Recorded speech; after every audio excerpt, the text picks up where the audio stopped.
Welcome back to limited edition motorcars, ladies and gentlemen. Today I'm gonna do some more work on my 1996 Lexus LS 400, and one of the problems with this car, one of the last problems that's left, and let me show you, it's the radio screen. It's a common problem with these cars.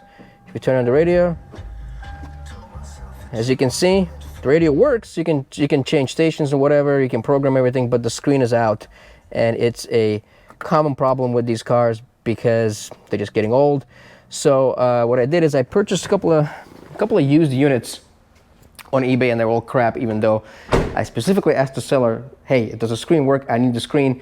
Of course it works. When it gets here, it doesn't work. So you cannot buy them new anymore. So I did some research, and I actually found out that this is a Pioneer unit, and you can buy a screen for it. Pioneer actually still sells a screen.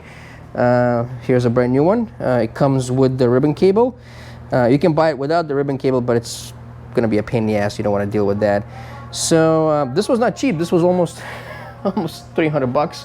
So I'm gonna remove the radio from the car, and we're gonna try to replace the screen. Let's get started.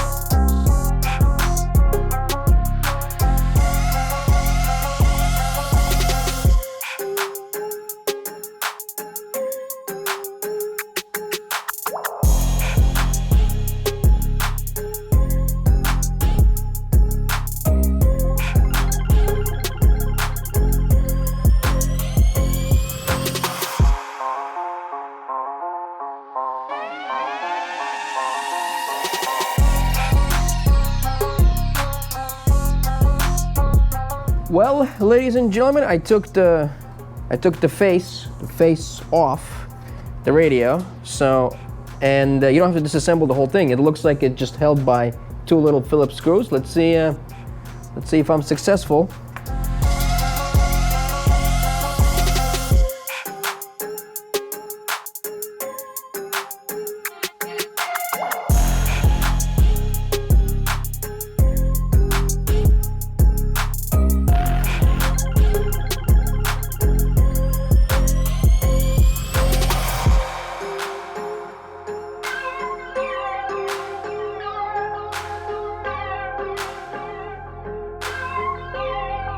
Alrighty, ladies and gents, here's the assembled radio back. So let's plug all this garbage back in there and see if it works. Well, ladies and gents, the moment of truth. Let's see. I actually tested it before I assembled it, so boom. I got a working screen. This was easy. So this was probably one of the easiest repairs I've ever done on a Lexus, but yeah, the screen fixed it. So bada bing, bada boom, this car is absolutely perfect. I hope you guys enjoyed this video. Thanks for watching. Peace.